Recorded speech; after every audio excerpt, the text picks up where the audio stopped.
Why my business failed. Okay, today there are many directors out there, they're struggling with business debts, HMRC arrears, bounce back loans, C-bills that are remaining unpaid, sales have slowed down, costs have gone through the roof. So I'm going to share with you exactly why my limited company failed. I am going to tell you what I could have done better, what mistakes I made, the lessons that I learned, and hopefully it's going to, my experience, the trauma I went through, because it was traumatic, it's going to hopefully help someone out there that's watching. Chris Worden, director first. So let me cast you back a few years to 2012, 12 years ago. And I started a business with me mate. There was an idea that he had, and he said, Chris, listen, there's this thing that's coming out for renewable energy. It's going to be absolutely fantastic. There's a lot of government funding, and we can do this, we can do that, and we can do the other. And my pal, he was quite a hands-on person. You know, he was good at like the building side of things, the organising side of things. And what I could do is I could go out and get the work, you know, do a bit of the sales, do a bit of the marketing. So we set off on this path. We set a business up. We didn't really have a clue what we were doing, but you know what? We worked really, really, really long hours. We pulled our absolute tripe out.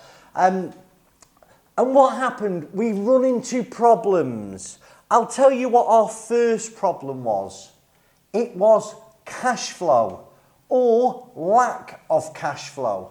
It was an absolute roller coaster. Like, to start the business, we begged, stole and borrowed. Well, we didn't steal, if anyone's watching, but we certainly, you know, we sailed close to the wind by the seams of our pants. Like, we were blagging people to do some work for us. We had no idea how we were going to pay them at the start. Literally, we did not have a pot to piss in or a window to throw it out of. But we had a lot of enthusiasm and we worked quite hard. And that sort of got us so far.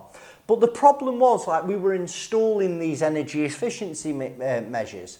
So let's say a lad would go out and install a boiler, and he wants paying quickly. So we might be able to stretch it for 30 days, but we weren't getting paid for 60 days. So it was absolute tense. Couldn't sleep when people were paid, cobbling some money to get out to pay the installers. We were what we would call undercapitalized. We should have really started the business with some money. And like, literally, I remember us being, our first office was the snooker room of a local pub that my missus's mum was the landlady of. And we were that skint, we needed to buy some property deeds for £3, and we did not have £3 between three of us. So that's how bad it was. Like, we had no idea about cash flow, okay? Now, the numbers look good, right? Let's say you earn, I don't know, £1,000 for every boiler that you installed, and at the end of the week you installed 5, and you earned £5,000, and your costs were £2,500. Well, in our heads, we've made £2,500. The numbers look decent on paper, but we didn't really understand the difference between revenues and cash flows. And revenue is the money a company earns from the sale of its products or its services. Cash flow is very different. Cash flow is the net amount of cash being transferred into and out of a company. So revenue sort of provides a measure of the effectiveness of how good you're doing at sales and marketing, whereas cash flow is actually it's like the blood running through your business. It's a liquidity indicator. And anyway, the cash flow with us just never flowed. Another problem were lots of people in that industry were getting knocked. You know, the government were constantly changing the goalposts. They were pulling funding, they was increasing funding, dropping funding, pulling it all together at the drop of a hat. And what we didn't really understand was how to plan, because it was like, eventually we caught up. You know, we started getting paid for all these jobs that we did. But what we wanted to keep growing. So like whatever money we had coming in, we were going to get load more jobs and spending it all on people to go and install the jobs. We were always skinned. And our second big issue was credit control. Oh my God, it was like the Wild West. So you had these people that were called providers, right? And most of them were absolute sharks. They were con men, con women. And our credit control was shocking. Like literally, we were worried to ask for money. It was like, we would go out there, we would do the jobs, we're due to be paid on 60 days, and at 70 days, me and my partner are going, oh, do you think we should speak to them now? Oh God, what if they don't give us any more work? Now, one thing I've learned in insolvency is I can credit check a business. There are things out there like Red Flag, Credit Fix, that you can pay a subscription. They don't sponsor me, but I'm open to ideas where you can go out there and you can do a credit report on a business. Now, these people who was owing me the money, if I'd have had the nous to actually credit search them, I would have realised that they didn't have two bob to rub together. Like they were newly set up companies. They didn't have any history. Their balance sheet had nothing on it. So the lesson you could learn from there is when you're getting customers, especially in things like construction, credit check the person who's paying you. You know, are they likely to pay you? Do a credit report on them. Do they have any red flags? Do they have any CCJs? You know, have they got money in the accounts? Are their accounts up to date? Because if you deal... the mistake I made is I was just so desperate for work. Oh, it sounds great, this brilliant, like, oh, I'm going to be a millionaire at the end of this. I'd have done a lot better if I'd have got paid. Because you were getting not left, right and centre. And obviously the issues is we were paying the staff, we were paying the installers, waiting for our pot of gold at the end, and then every excuse under the sun come out of why we weren't getting paid, and some people just knocked us properly. So with credit control, you know when you've done a job, right, get it invoiced straight away. Ask that customer, are you happy with what I've done? And do not be scared about asking for your dough. Now, the third problem was we had very, very poor financial management. We would look at the bank and go, okay, we've got 50 grand in the account today, woohoo, you know, let's go have a party. And what I've got to realise is that 50 grand isn't my money, it's the business's money. And guess what? Some of that money is good old HMRC's money. So we had no idea of sort of apportioning parts of the money coming into our business for things like that, for PAYE and corporation tax. You know, we didn't really factor all costs in. It was literally the back of a fag packet. That's how we were running that business. Now, the problem is every 3 months, you get a big VAT bill. And you're like, oh shit, it's that time again. It's like, Chris, it comes every 12 weeks. And whatever you charge, you've got to get 20% VAT on top of that. And that VAT is not yours. So what I do now, and it's a good tip for other business owners, is I have like a slush account that I put my VAT money in. And I have a slush account where I put my corporation tax money in. And actually, I got my corporation tax bill for Director First yesterday, and I've got more in the slush account than my corporation tax bill is. So that's good. And listen, I'm no genius. I'll tell you what I do. I put 20% of everything that comes in away for the VAT at source, and everything that comes in revenue, I put 20% away for corporation tax. And obviously at the end of that year, the idea is both of them will have more in them than I actually owe out. So yeah, poor financial management. And what sort of happened as well is I didn't like to delegate. You know, we tried to do everything ourselves. You know, control freaks. Now, I am not the most detailed of persons, okay? I have now around me very detailed people. If you speak to Emily, she has an eye for detail. I'm very good at what I do, or I think so, but I shouldn't be doing other things. I shouldn't be doing VAT returns. I shouldn't be doing profit and loss. I shouldn't be doing admin, and I tried to do everything, and really I was just absolutely burnt out all the time, stressed out my head, doing jobs that I was shit at. And that was a lesson that I learned, is the minute you can start to afford to bring someone on, bring someone on. And it was like working out what I am good at. And I think I'm quite good at talking to you guys, making a complex subject fairly easy to understand, and dealing with inquiries. Now, if you ring director first, you probably won't get me straight away. You might speak to Sean, you might speak to Emily, and they'll take the nature of the inquiry, and sometimes they'll be able to help you out. But some of you might get on the phone to me. So what I try and do now is I try and spend my time on bigger jobs. Okay, we give a lot of free advice out there, but you're generally going to get the free advice from Emily and Sean, because we're only a small company, we're incredibly busy, and I can't take every inquiry. And that was a lesson that I learned from this company. I can't do everything. I'm crap at most things. I should be doing the things that generate my business the most money, which is speaking to clients and doing the marketings, the videos, the content.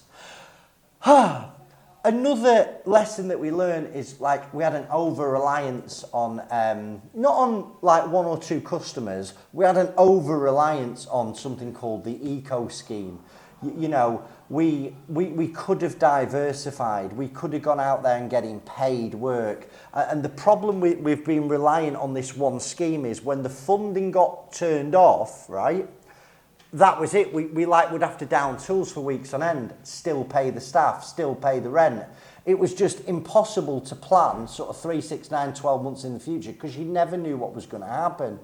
And another thing that, that we did is we tried to scale too quickly, like run before we could walk sort of thing. Really what we should have done, because we could get the work in, right? But the problem was we couldn't deliver the work in a timely manner sometimes. So we're going out there and we're missing deadlines with the funders. We're going out there thinking, right, we'll just do loads and loads and loads of work and we'll eventually get paid from it. That kicked us in the bollocks, because we did all this work and some work we didn't get paid for, which absolutely killed the business, killed the cash flow. Another thing I've learned, I wasn't ruthless enough. And I'll sort of come to the end of what happened here now is we've been, it was like a roller coaster for sort of probably 5 years. We paid VAT on time, we paid corporation, I say on time. We paid VAT, we paid corporation tax. We didn't always pay it on time. I remember towards the end, like we had the HMRC bailiff, and I was that scared to talk to them. This is where my head was at. I thought, I'm not picking phone up to them. What I'll do is I'll put a lock on the door. And that was my debt management plan. I'll put a lock on the door so they can't come into my office. I mean, it's embarrassing now, but that's where I was at.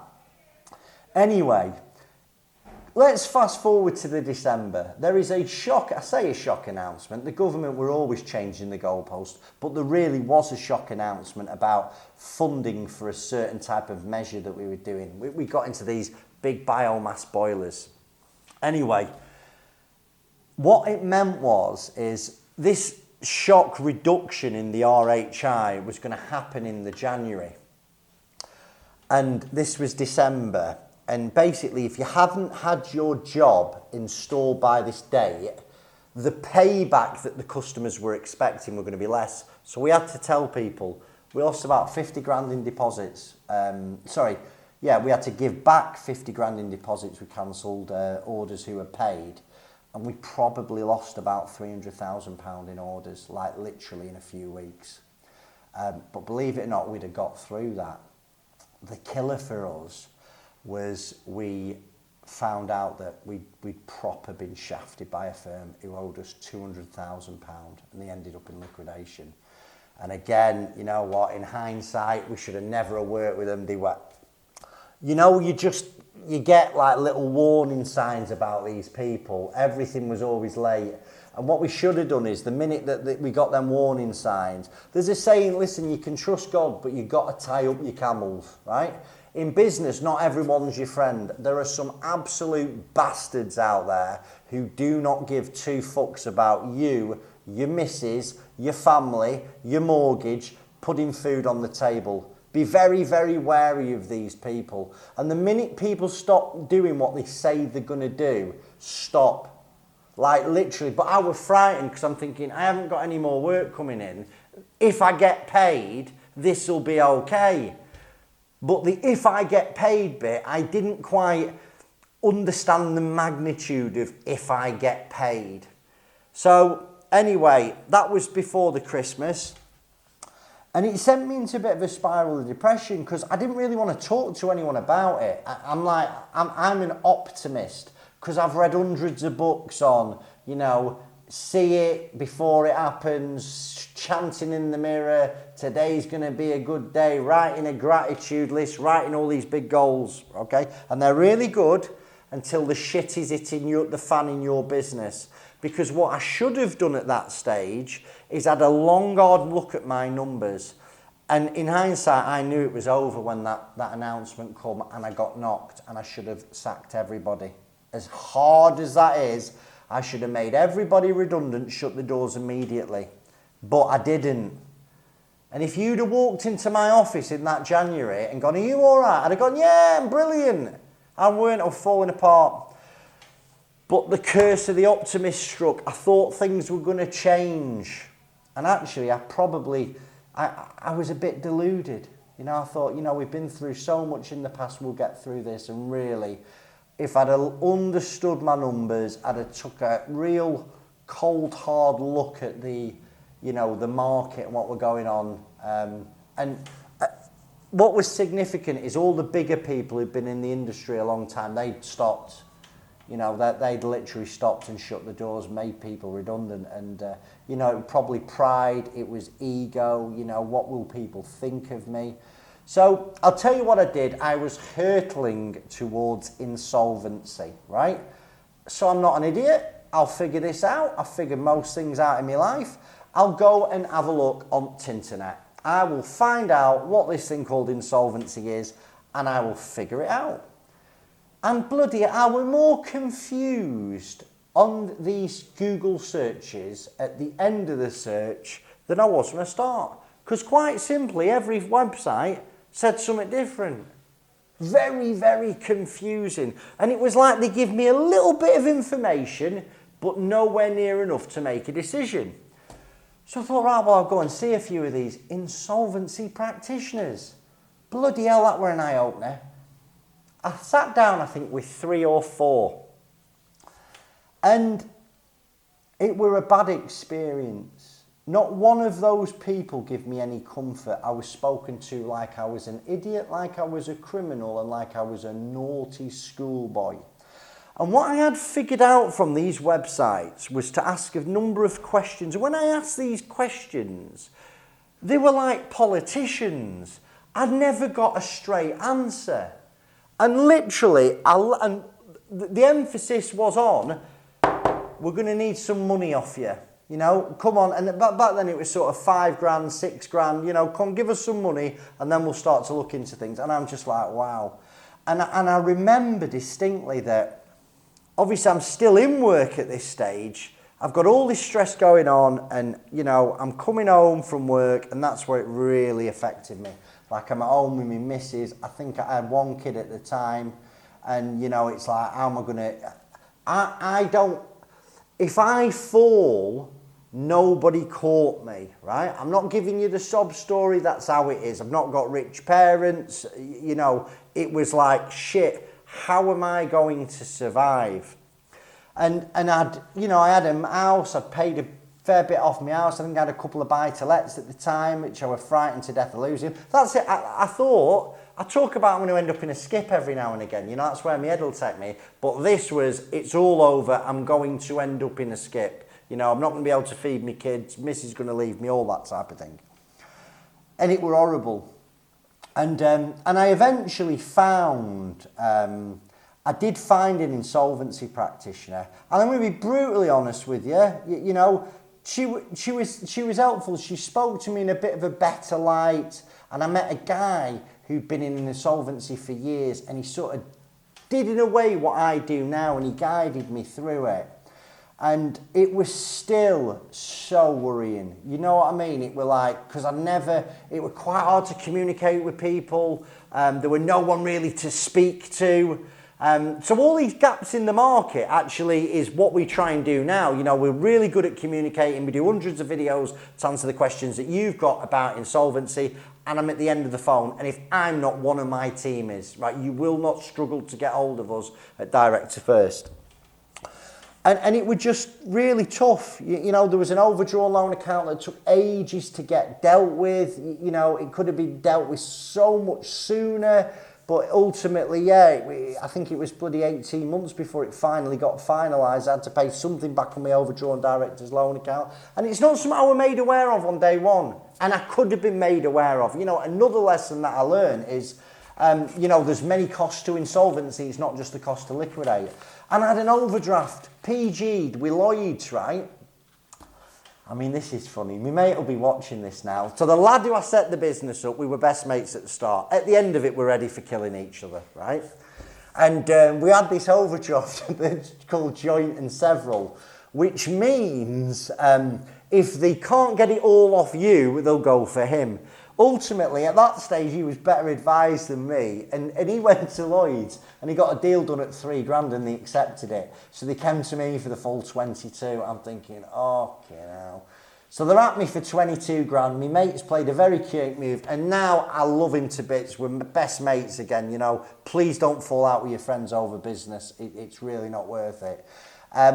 But that was another lesson. So I ended up having to pay this 22 grand back over Lloyds over a long period of time. They stopped the interest. It never appeared on my Experian. You know what I mean? So as long as I dealt with it, I discussed it with them. And at times I was just paying £100 a month. So even though you've signed a PG, please don't worry. The key is to be proactive. So that is it. You know, what did I learn from that? I learned about cash flow management. I learned about financial management, you know, putting stuff away for the VAT, for the corporation tax. I learned about not growing too quickly. And I learned about trusting my instincts, you know what I mean? If I don't get a good feeling for somebody now, I need to justify it with facts. But you know what? There's something inside, isn't there, that tells us the person that you're speaking to, they're not good for you. You've got to try and trust that gut instinct. Like I say, it's... you know, I've developed that over the years.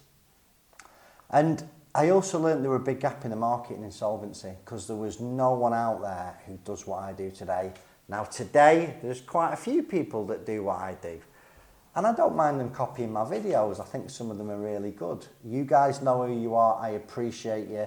You're making our industry a lot safer. You're making it a lot less painful for directors. But if you want the OG, that is me. I found the openings in the market, and I'm here to educate you directors about the problems that are going to happen in insolvency if you have to go insolvent. The problems that no one else talks to you about: misfeasance claims, preference payments, overdrawn loan accounts, action from an insolvency practitioner after you pay your liquidation fees. So for those that watch me and support me, I'm really, really grateful, really appreciative. Like, comment, subscribe to the channel. If you've got a question, you've got a query, you want some free, independent and impartial advice, I'm here to serve you. Chris Worden, Direct to First.